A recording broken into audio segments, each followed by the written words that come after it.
Hi everyone, this is Mona. Thanks for signing in, and today we're going to be covering Day 2 of the IMA for Beginners webinar series, setting up new items in the new item grid. So as a reminder, we are recording today's call, and I will be posting the link on our YouTube account, and I'll send that link out to you, as well as the PowerPoint. So if you could do me a favor and go ahead and test out your chat feature. If you could hear me and see the presentation, please type the following information: your data sync provider, one world, open text, third party, don't know or none, and then what is your skill level with the new item grid? So none, novice, intermediate, or advanced. So for example, you could say one world, intermediate, or don't know, novice. So if you could let me know again your data sync provider and your skill level with the new item grid. I'm going to come back to this in just a couple of slides. So in the meantime, if you could be sure to mute your microphones when you're not speaking, and if you're listening to the audio directly from your computer instead of calling in, please be sure to mute the computer's microphone. And you can access that by going to your control panel, sound, recording tab. This really helps to minimize the background noise. Cell phone goes off, or if there's static, or your office mates are talking in the background, it helps to eliminate that so that everyone can hear the presentation clearly. Please wait to audibly ask questions until designated time. So I'll ask several times through the presentation if anyone has any questions, and you can feel free to ask then. Or if you see that question mark graphic with the blue bubbles, that's a great time to audibly ask questions when you see that graphic. When you do, please be sure to keep questions on topic and minimal. If there's something that requires more of a deep dive or just more detail, that would probably be better answered by emailing Vendor University at searshc.com, and then you can provide some screenshots or KSN numbers or UPC. And then I can really dig into it and give you a more complete answer after I better understand what the issue is. But feel free to submit questions at any time via the chat. So I did ask you to test out the chat feature to let me know your data sync provider and your skill level with the new item grid. We got a few responses. There's One World Sync, several do not know, GXS, which is now open text, DVA, I think that's a third party because I haven't heard of that one before. And it looks like most of you are pretty new to the new item grid, so this is going to be a great session for you then to help you get up to speed on how to use the new item grid. If you were not with us yesterday, my name is Mona. I'm the Instructional Design and Training Manager for the Vendor and Item Support team, and I am conducting the IMA for Beginners webinar series this week. So yesterday we covered some IMA basics and terminology. We covered some basic IMA concepts, including workflow, the different types of cartons, vendor paths. Today we are covering setting up new items in the new item grid. So just a quick word for manual item build. Typically we do require data sync to be used by our vendors. There are a few exceptions. Could be that the carton build cannot be synced. This is most often due to building mixed, assorted cartons or pallet packages, or possibly sellable cartons. And just a quick word about the pallets. That's if you actually build them in the system as a pallets. If you remember from yesterday, you can just build a uniform carton or exploding assortment carton and then put it on the pallet, because Sears RAM cannot actually build pallets in the system. So if you do those specific types of cartons or packages, then you may not be able to sync over your cartons, and you do have to build manually. Otherwise, we do require data sync. If you haven't made the switch over yet, if you've been with us for a really long time, I would encourage you to do so. It's going to save you a lot of time. It's much more efficient, especially if you're working with multiple retailers.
I did want to throw that out there in case you don't typically build very much in the system and you may go 10 months between building items. You might find this to be more efficient for you. So today we are going to cover accessing IMA and resources, and we're going to cover the new item grid as well as grid history. So again, if you're doing the manual item build, you are still welcome to sit through today, but this is mainly intended for vendors that use the data synchronization process. So first up, we are going to cover IMA access. So I did notice through the registrations that some of you do not actually have access. So if you do not have access to IMA, even if you're an existing vendor, you're going to have to request the access. And you do that by logging into the vendor portal and clicking My Profile in the menu bar. And then if you scroll down, you can click IMA, and that is right here. And then this additional information will pop up, and then you can select this box next to IMA, Item Maintenance Application. Some more additional information will then display after you select that box. So scroll down and then verify this information and click Save. Note that IMA access will be processed within 2 business days. However, if you're a new vendor, you do have to do your initial sync over from your data sync provider before you will get IMA access. So to access IMA from the vendor portal, you can either click IMA under the Applications group. At the very top in the menu bar, you can click IMA, and that will take you to the IMA portal. And here on the left side, you have your IMA login, and you can click IMA, and it'll open up IMA and Internet Explorer. And I have to. All participants are now in listen-only mode. Okay, sorry about that. Again, I don't really like putting you in listen-only mode, but when there's that much background noise, I know it's hard for you to hear, and it's actually really hard for me to think and keep my train of thought. So for now, I have everybody muted. Hopefully in a little bit I can unmute you and you can audibly ask questions again. I do apologize about that, but remembering to keep your phones on mute is very helpful to allowing that to keep everybody's mics open. So next up, we're going to talk about IMA system requirements. So what single issue does the help desk receive the most calls about? Does anybody have any idea? And you can use the chat to respond. I know some people think that it's the new item grid. Some people may think that it's login and password. But really, the single issue that the help desk receives the most calls about has to do with the browser. Why? Okay, yeah, it has to do with the browser. So if you use Internet Explorer, you most likely use a newer version of it, maybe 9, 10, or 11. And you will have to set compatibility view because IMA was created to work with Internet Explorer 8. Now, if you use Chrome or Firefox, you cannot access IMA with Chrome or Firefox. You might be able to log in, you might be able to see a few screens, but eventually it's pretty much going to break on you. Your task list won't work properly, or you won't be able to work in the grid properly. So you do have to use Internet Explorer to access. That's the one thing that we get the most calls about with the help desk. And for some reason, even though I thought I muted everybody, Tony Haggart is still coming through. Tony, if you could please mute your mic. I'm going to try to mute everybody one more time.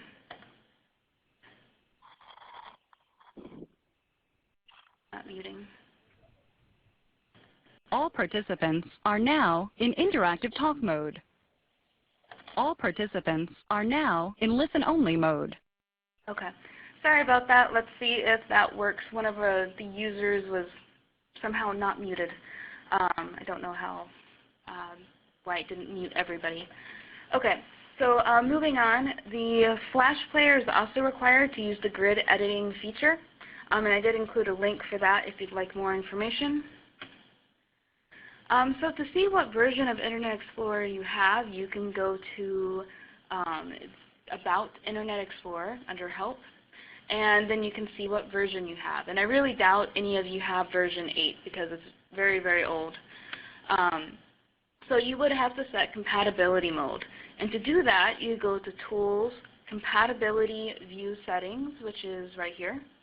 And then this window is going to display. And under Add This Website, you're going to enter mykmart.com and click Add and then Close. Now, a quick word. I know a lot of you with your work computers, you get updates pushed out fairly regularly. And whenever, we found that some users, when they get updates pushed out to their work computers, sometimes it'll reset the compatibility mode. So if you have been working in IMA fine and suddenly it's not working for you, you can't access your grid or your task list, I would recommend that you double check this and make sure that compatibility view settings is still set correctly, because that does get reset a lot of times with the updates that get pushed out to your work computers. So any questions so far? Again, if you could try to use the chat since there's background noise, I'm going to leave the phones muted for now. Okay, so quick word on IMA resources and help. Within the IMA application, there are several links for resources. Up at the very top, if you click this resources button, you will get this drop-down displayed. Now, IMA is used by both internal and vendors, so some of this is applicable to you as the vendor, some of it is not. If you'd like information on data synchronization, you can click this link here. If you'd like to view IMA documentation and training, you can click this link. It'll take you to a page with some documentation that's written out for you, some for the maintenance procedures you might need to do, as well as a link to some videos that you can view for IMA. Down here, there's some quick solutions. This will take you to a section with several PDFs that you can view, and some of them are just some quick steps for, let's say, like cost change request for Sears or adding a carton. There's a lot of different options here. So if you click that, you can view what's available. And then further down, you can see a link to the vendor IMA portal and then the help desk as well. Now, if you click the help desk link, there's actually going to be a link for, like, some more information will display here, and there will be a link to a form that you can complete for a desk request. Now, if you click help up here on the top right, the one that's circled, it's actually going to open up the help file for you. So this is the IMA help file. You will always see the most recent updates here on the main page. Over here on the left are the contents. Again, this is used by both vendor and internal. So as a data catalog vendor, I would recommend that you open up data catalog, and all of these topics here will be relevant to you as a data catalog vendor. You might also view the getting started for vendors, especially if you're not doing data catalog, if you're doing manual. This is the IMA online training that's available 24/7. Right here, this is the link you can click to view some videos for IMA training. This is the help file for a data catalog vendor guide. And then here we have some documentation for you. The very first two, there's one labeled One World Sync and GXS, and it's IMA mapping. It's how the different fields are mapped between those two providers to IMA. And below that, you will see some documentation pieces for maintenance, such as adding vendor packs, changing ship points, cost changes, dimensions and weights, setting up offshore items, IMA field responsibilities. We also offer an intermediate IMA and workbench training on site here in Hoffman Estates once a quarter. It's an all-day training, and we really focus on the hands-on aspect of it. We get you in our training system and get you the ability to have some hands-on training with working items through from beginning to end. We also offer some advanced IMA classes in the afternoon, such as mass change, or an IMA study hall where you can have live items that you're working on with the assistance of the help desk. Or you can choose to attend the workbench training in the afternoon instead. But the next time that's going to be offered is January 18th, and you can sign up for that on the vendor portal. So any questions? Oh, sorry, I just saw a question. What is Workbench? So Workbench is a reporting tool used mostly on the Kmart side for items that are going through allocation. There's the standard business process is one of the licenses, and that one's actually a free license with some standard reports. And if you need something that's more robust, you can request a full license, and there is a fee for that. But you can email vendors@searshc.com for more information on Workbench.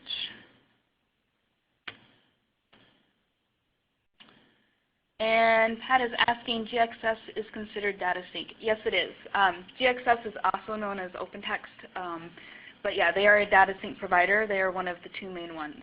There's one OpenText or GXS, and then One World Sync. So any other questions before we move on to the new item grid? No, GXS is not just EDI. It's a data sync provider, like I said. So they are one of the major data sync providers available. Okay, so if you could take a moment and use the chat and respond to the following question. What's your biggest struggle with the new item grid? What do you have the most trouble with? Is it locating your items or completing the fields, making sure that dimensions are correct? What's your biggest struggle with the new item grid? Maybe it's resolving errors or knowing how to fix the errors and what's wrong with it.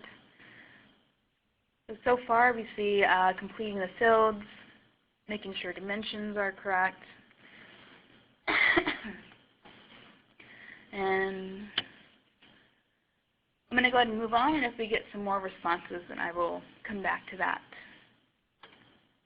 So what is the grid? The grid is a flash-based spreadsheet that's used to complete product data, and it's used by vendors who send items to IMA using data synchronization. One of the major benefits of it is that you can work up to 50 items at a time. I do encourage you in the beginning not to try to work that many items. Wait until you get more familiar with it, and maybe work just an assortment at a time, and then gradually add on to that and build up to the max of 50. But otherwise, when you did the manual build, you do have to do it one at a time, and so the grid can be much more efficient with your time. And we have another person saying that, yeah, dimensions in an assortment with the parents and each is. Okay.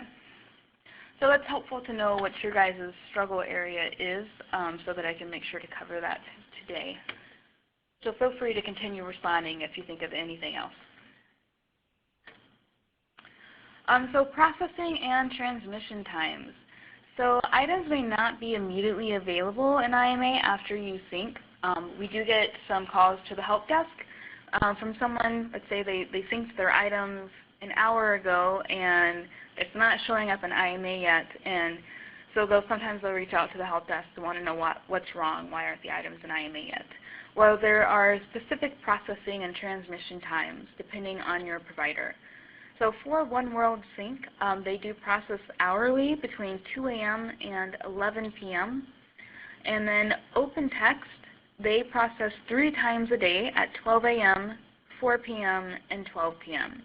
Now, if you use somebody besides One World or OpenText, I don't have any information on the additional third-party providers because these are the ones that most of the vendors use. I know there's some other ones out there.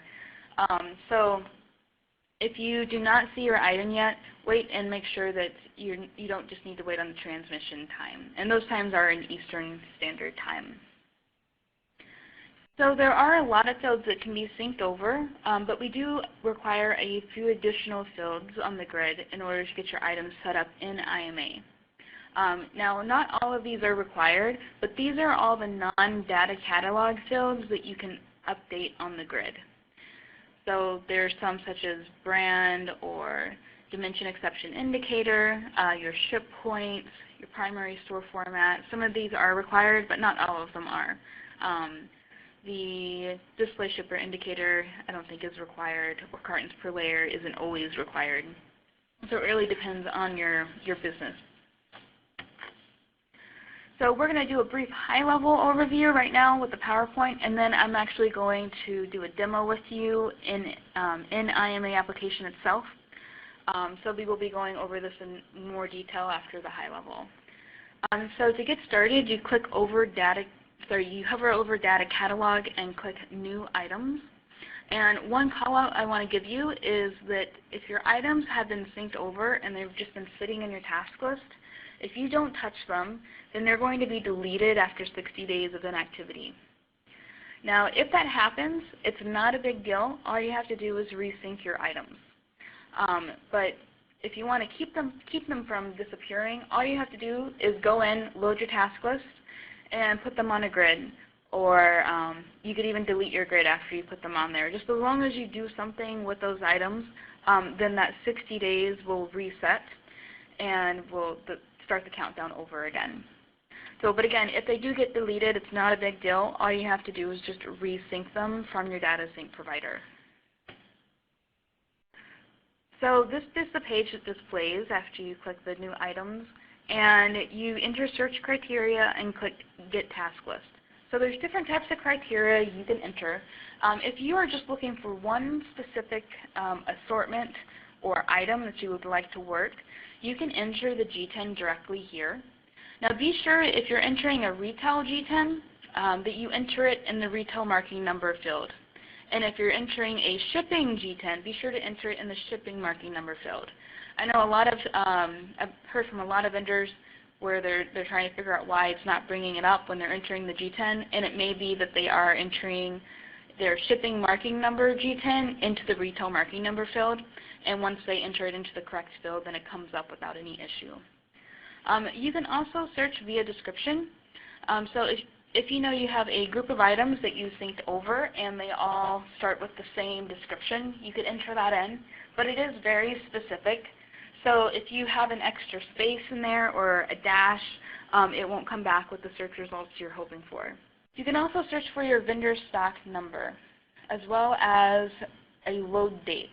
So if you know that you synced over items today or yesterday, and you also synced over items from last week, and you're wanting to focus on getting those items that you synced over last week worked through because they've been in your task list longer, you can actually choose a load date range here. And then when you get your task list, you will only see the items that fall within that load date range. You can also select your paid ends number. Most of you only have one paid ends number. If you are a vendor rep, then since you work with multiple vendors, you may have multiple paid ends numbers assigned to you that you can select from that drop-down. Keep in mind, paid ends number is different from your ordered ends. A lot of you do probably have multiple ordered ends, but you typically just have the one paid ends, although that's not 100%. So once you enter your information, you can click Get Task List. You do have to enter at least one filter criteria, and keep in mind if you enter too much information, you might be trying to focus your list too much and you might have trouble getting back the results. So in this example, this one has a lot of items in their task list. I did this just by the paid ends number. You probably will never see this many items in your task list. But this is just in our training environment, so we do have kind of that backlog of items sitting there for us to use. And you select your item that you want to work, your assortment, and then you click Create Grid. Now, when you click the plus sign, when it has the plus sign next to it, then it explodes out so you can see what eaches are in that carton. So again, this UPC, if you look over, it says XCRT. That means it's a carton.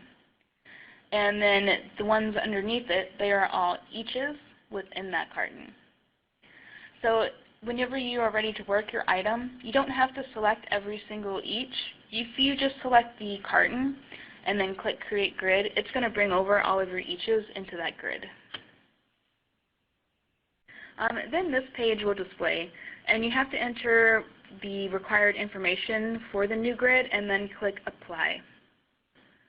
And I just got a question. What does UCRT stand for? UCRT stands for Uniform Carton. So in this example, these are exploding assortments, so XCERT. And the UCRT is a uniform carton. And if you have uniform cartons come over, you would just have one each listed underneath that uniform carton. So you won't see multiple eaches because a uniform carton is just multiples of the same UTC. So a good question. All right, so here you have to complete the required information for your grid, and division, DUNS, order DUNS, and category and flow type are required. Your subcategory is not required at this point. You can select it inside of your grid because you can use different subcategories on your grid, but otherwise this information all has to be applied to all of the items in that grid. So if you want to work items that are under different categories, you're going to need to put those on separate grids. Or if you have items that go, they're going to flow DSD and other items that are going to flow DC, those have to be worked on a separate grid. And I did get another question. What if you don't have all of this information? So you should be getting this information from your merchant. And if you are not getting it, you can ask for it from them. Especially if you're new to the role, but you're an existing vendor, they may be used to you always setting up the item the same way, so you know how you're setting everything up. So they've gotten kind of lazy and gotten comfortable with not sending the information to you. But don't hesitate to reach out to them and ask them.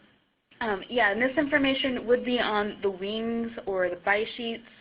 If they send you those, they're like a form of Excel file. If they aren't sending you buy sheets, they could send it to you through email, but a lot of our merchants do work with buy sheets or wings. And they should include the SHC hierarchy, so that division, category, and subcategory. They should also include the flow type, because if some of you are set up for multiple flow types and can ship multiple ways, so you need to know what flow type they are wanting you to set it up for. And some of you may also have multiple DUNS numbers, multiple order DUNS. And some of your DUNS numbers may be set up just one way, like you might have one DUNS number set up for JIT and another DUNS number set up for DC. But you may also have a single DUNS number set up for multiple flow types. So if you're not sure which DUNS number you should be using, you can also check with your merchant. But if it's just set up for just one of the flow types, then usually you can kind of figure that out. But like I said, just don't hesitate to reach out to them. Because the thing is when you contact our help desk, we can help you with certain procedures and we can help you with certain processes, but we can't actually tell you how the items are supposed to be set up because it's very different for every single business. So I got another question. It says I can use the drop-down box to select the division and DUNS number. That is correct, and I'm going to be showing you that here in a second when I go in to do the demo. So right now we're just going more high level with the PowerPoint, and then I can show you how to actually select those in the demo. So good question. So once you get into your grid, you populate all the required fields, and those are indicated by red asterisks. Here you can see going across the top. And your default view is going to be this empty required, so it's going to bring forward all of the empty required fields for you. So once you complete all those fields, you can click Approve. I do want to give a call out for you to save your grid frequently. After 30 minutes, your grid will time out.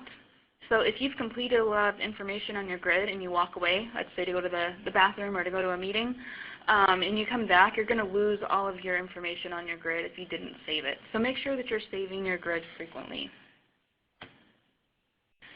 So when you're in your grid, at the very top of it, you can see information about your grid.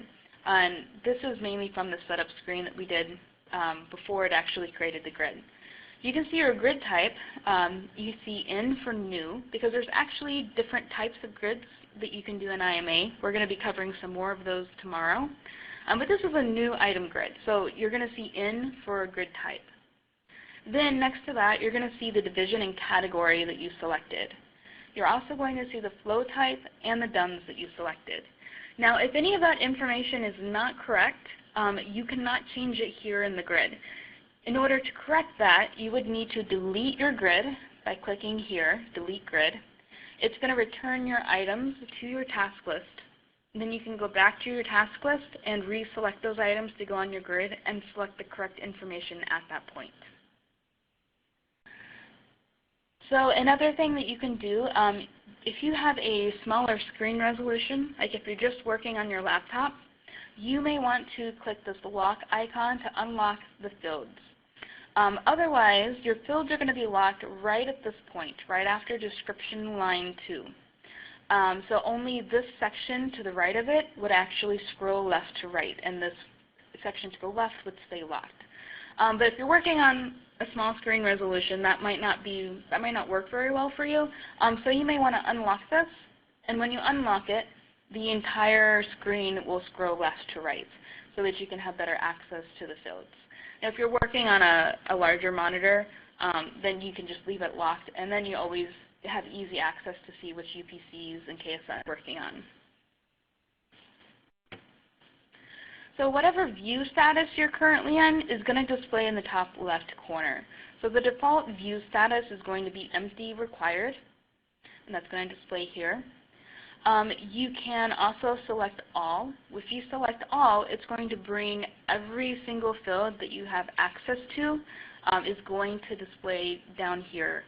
And then you can just scroll through and find the field that you would like. But again, it does show you all here on the top left. If you know what tab a specific field is on that you're looking for, you can also click across the tabs. So you could click into the Packages tab, Vendor Packs tab, KSN, or Item tab. And again, that will show here whichever tab you're in so that you know where you are. To get back to empty required, you would just click it again, and it'll again bring back just the empty required fields. So, and I did get a question. If you're setting up something incorrect in a new grid and need to change it, you just select Delete Grid, and it'll return the items to your task list, and you can create a new/correct grid. If any of this information, if your division category, flow type, or DUNS number is not correct, then yes, you would select Delete Grid to return your items to your task list so you can select that correct information during the setup. If it's other fields, you can actually you can change those in the grid itself. It's just these fields right up here are not able to be changed after you've created the grid. Okay, so I'm going to hop over to IMA to do the demo. Give me 1 second. Okay, so if you hover over Data Catalog, you're going to click New Items. And I have an exact UPC that I'm looking for, so I'm going to type that in. And then I'm going to click Get Task List. Okay, so it brought back the G10 that I entered.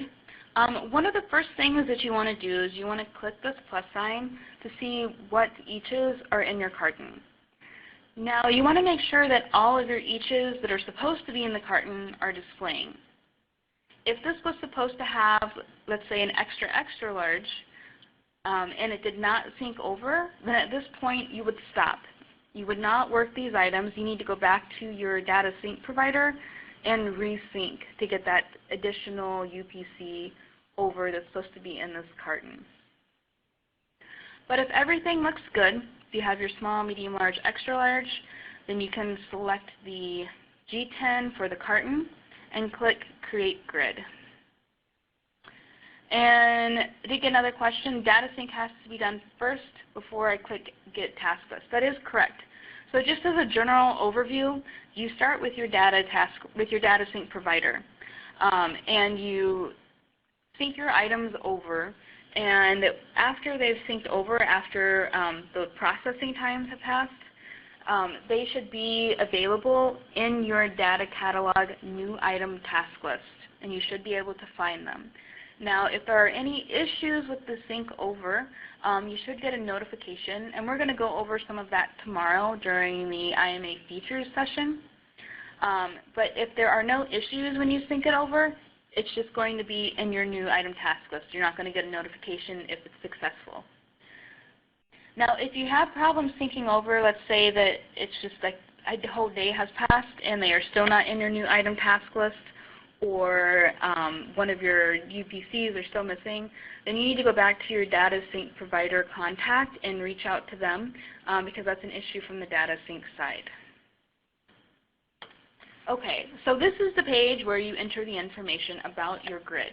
So again, there's this drop down for division. So I'm going to select division 49. And I think you will probably just see the divisions that you have access to with your ID. I'm currently in what's called a super user status where I have access to everything. And same thing with the order dones. You should have a drop down just for the order dones that you have access to. I do have to search for it since I am in the super user status.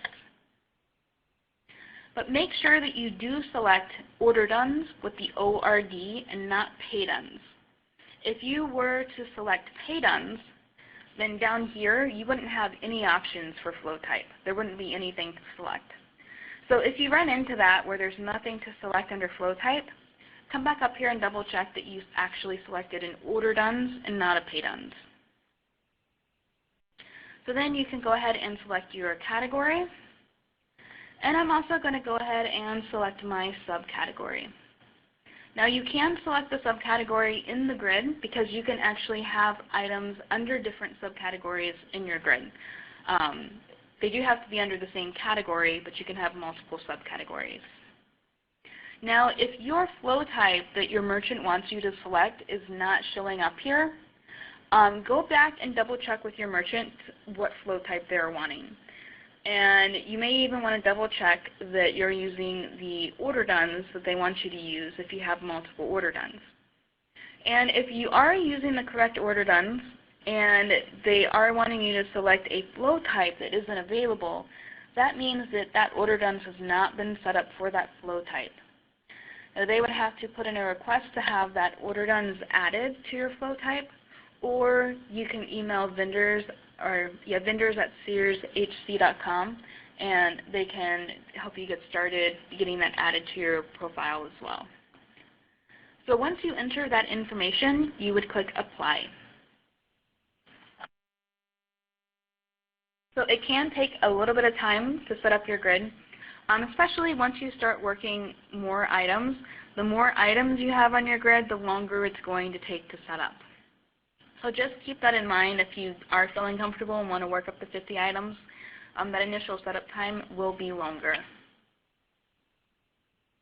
So here we can see that the empty required fields are all displaying. If you scroll over, you can see that there's quite a few. So we're just going to start by entering, we're going to go left to right and enter in the fields. So when I clicked brand, it came up with this box. So I'm typing in the brand name, and it comes up with all of the matches for that. So I'm going to choose Covington, and I'm going to click Apply. Then you have to do it for the each. And what's nice about the eaches is once you select it, you can click Copy Down, and it's going to populate it for all of your eaches. Now you can't copy down from a carton to an each, but if you had, let's say, 4 different assortments on this grid, and you selected this for the first each and copied down, it would copy it down for all of the eaches that are on this grid. So it can save you quite a bit of time by working multiple assortments together. So typically your dimensions will often sync over from your data sync provider. I purposely, okay, someone just asked where copy down was. So it's going to be different for each field. In this specific field, it's actually in the box it displays. There's an actual copy down button. And I'm going to show you if the copy down feature is different for different fields. I'll be pointing that out as I go. So I did leave off the dimensions and weights for the carton so that we would see these fields and I could kind of talk about them a little bit. So if you remember from yesterday, the cube value for your carton has to be at minimum the cube value for your eaches multiplied by the quantity. So for these eaches, it's 4 by 10 by 1. So 4 depth, 10 width, 1 height. And so the cube value for just one each would be 4 times 10 times 1, so that would be 40. There are 6 of these in the package. Now, if you don't know how many UPCs are actually in your carton, you can click the Packages tab, and now we're seeing all of the packages fields, including your member quantity. So there's a total of 6 here. So I'm going to click Empty Required to go back to my Empty Required fields. So we know there's a total of 6, and at minimum, the cube value for one of them is 40. So 40 times 6 would be 240. So at minimum, the cube value for this carton has to be 240. We're going to say my depth for my carton is 8. My width is going to stay at 10. And my height is going to be 3. So if we do the math real quick, just in my head, 8 times 10, that's 80 times 3, that's 240. So that matches up with the minimum requirement for the cube sum value. Now most of you don't have exact matching cartons for your eaches, and as we discussed yesterday, there is an allowance for it to be greater than the minimum, but it does at least have to reach the minimum. And we do want your carton dimensions to be correct, so we know how much space you're going to be taking up on the truck. Now with the weight, you'll see that each of the UPCs weighs 2 pounds. Now what a lot of vendors want to do when they fill this out, they just want to add up what they're seeing here, which would be 8. But if you remember, this is an assortment, and for some of these, you are going to have 2 of these in the carton. So there's a total of 6 in the carton. So it would actually be 2 times 6. So this would actually be 12 for the weight for the carton. So I know it gets a little confusing, but it's just a little bit of math, and if you think about it and do the math just to make sure that they add up.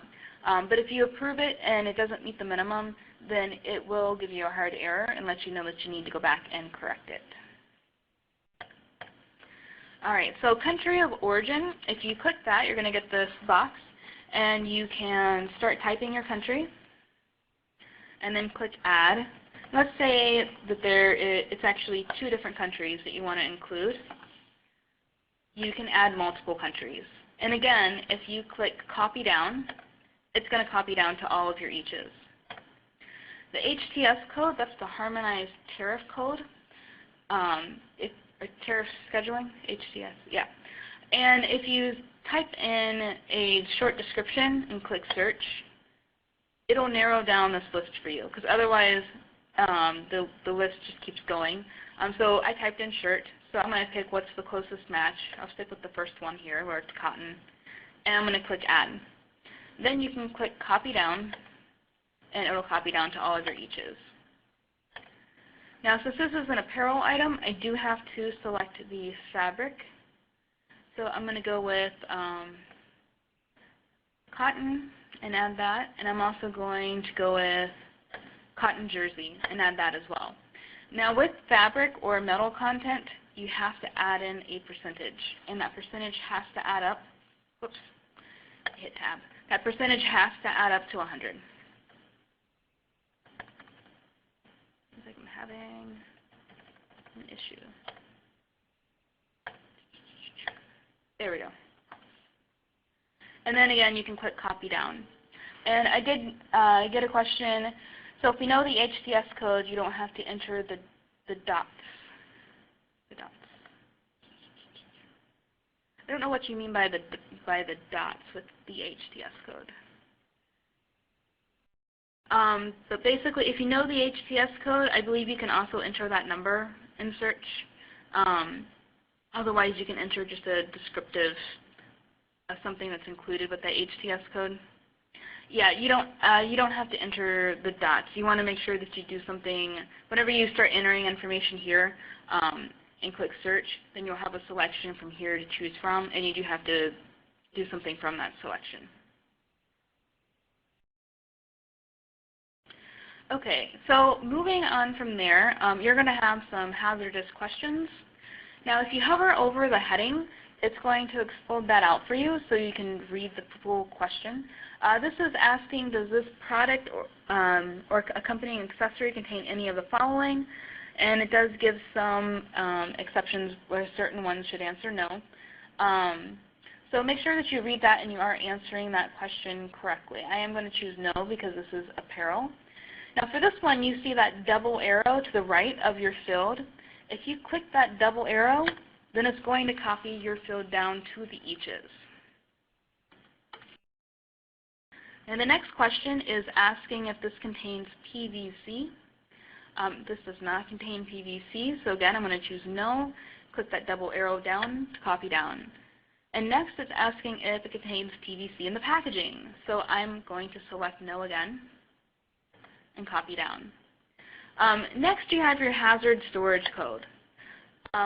This is apparel, so I'm going to choose not hazardous. However, make sure you choose the correct code. Yesterday, the story I told of the camping propane gas that ended up on the plane and caused a fire, that happened because they did not select the correct code here. And I also want to call out, you may have something like pet foods or food products. That is a specific hazard storage code. We need to know if that food is edible because it has to be stored in a certain manner. It can't be stored next to certain chemicals if that is the case. So make sure you are selecting the correct hazard storage code. So I'm going to select 0 and copy that down.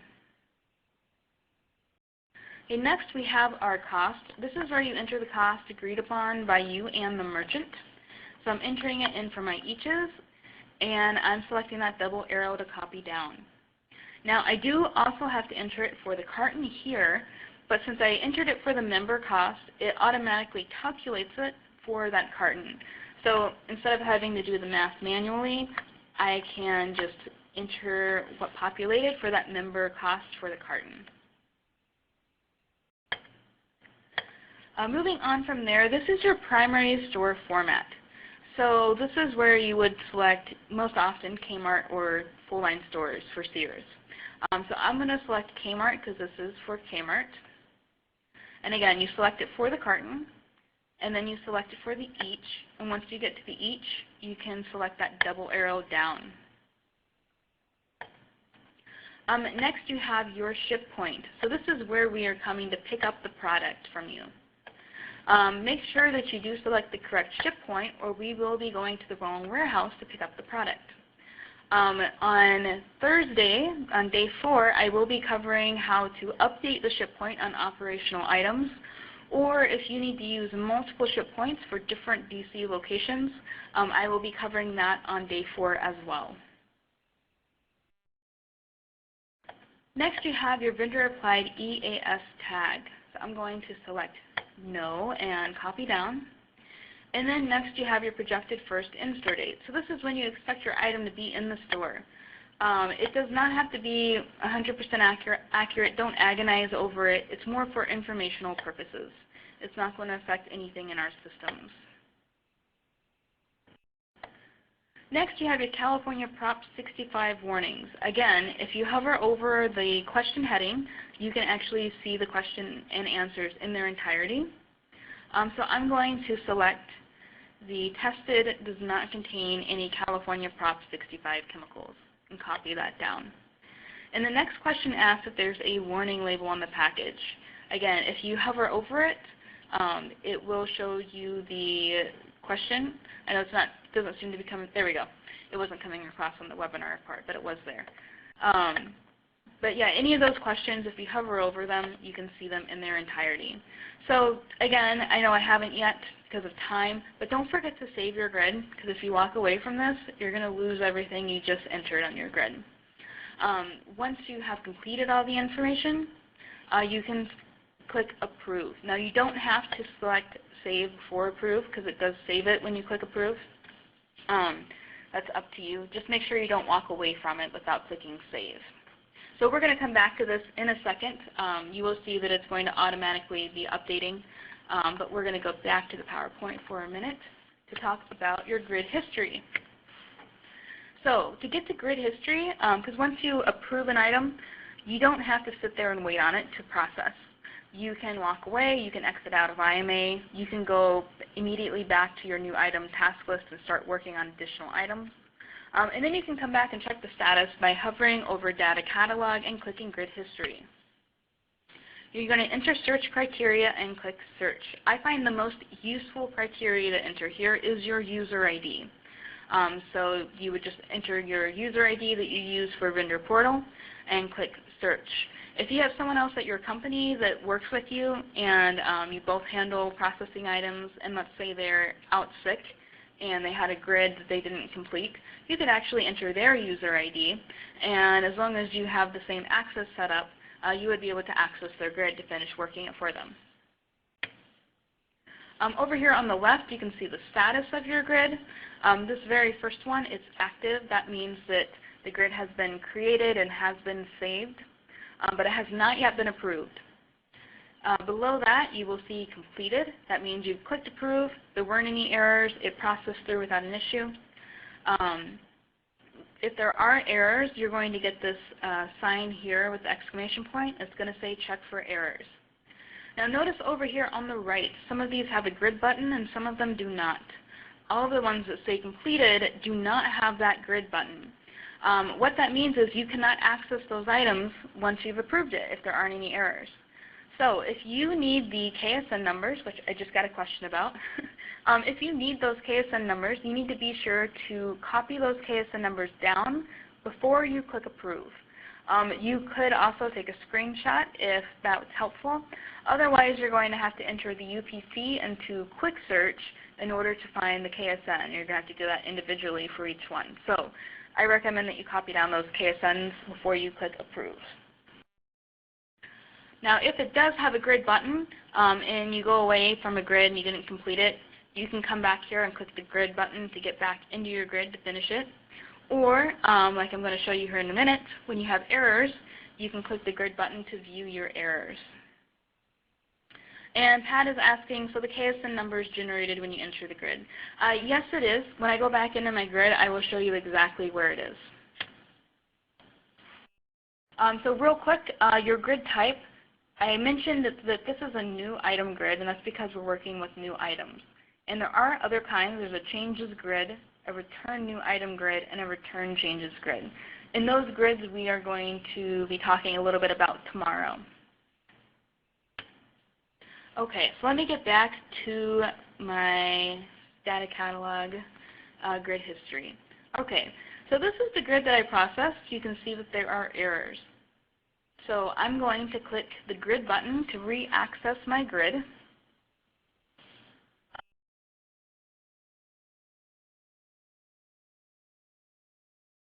And before I get into the errors at all, I do want to point out over here on the very far left, this very first column is your KSN number column. So there's the very first thing that's in your grid is the KSN number. So if you'd like to copy those, you can highlight them by clicking and dragging and copying and pasting into another file. Or you could take a screenshot of this as well if you don't have the time to do that. So that's how you can see your KSN number for all of your items on your grid. So to view errors, you have two options. If you don't have very many errors, you can just click this plus sign here, and it's going to explode out your errors for you. Here we can see it's required EAS tag required indicator not populated. And it's the same one, it just lists it multiple times. So another way that you can view this, because especially if you have a lot of errors, you're probably it's going to be hard to see them all in that little window. So you can view errors in a new window by clicking here.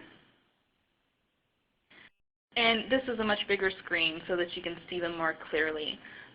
So when you're looking for your errors, they don't always display in the default view. So if they are not there, then you need to know where to find them. And if you look over here under details, you can see here this is located on the item tab. Again, item. So it also tells you which KSN is affected. So I got this error for each of the KSNs on the grid because it's missing for each of them. So you go see here, these are all different KSNs. but that's why I got the error multiple times. And it's going to be located on my item tab. So if it wasn't displayed here in the default view, because it will not always be here depending on the field, you would have to go locate that field by clicking item or whatever whatever tab it said it was located on, and then you would locate it. And it's not always going to be highlighted in red either. So I just want to clarify that because it's not always highlighted in red. It's not always in the default view. So once you locate that field that has the error, you can correct it, or in this case it wasn't populated. So I'm going to populate it. Once it's populated, you can re-click approve. Okay, and real quick, while that's processing, Ebony is saying, although we're working on Kmart now, the merchant advises the Sears item number to us, correct on the buy plan. On the buy plan they provide, correct? The Sears item number isn't generated through IMA. It is created in IMA, however, it doesn't get created in your role. It gets created by the merchant role. So it's not going to exist yet. So yes, you would get that from either your merchant team, or once it becomes operational, you could also do a quick search for your item, and you could locate the core item number that way. Tomorrow for the IMA features session, we'll about quick search and where you can see that core item number through quick search. And Pat is asking, item is the style number. No, item is not the style number. There's the item number is different from core item number, and she's asking about the core item number, which is the Sears item number. I know it gets a little confusing with item being used in so many different ways. But the core item number is one number, and then there's an actual item number, and then there's a vendor style number or stock number. And the item number and stock number are not the same. And a good question, Matthew. I've heard the term core used in conjunction with IMA. Is core a separate system?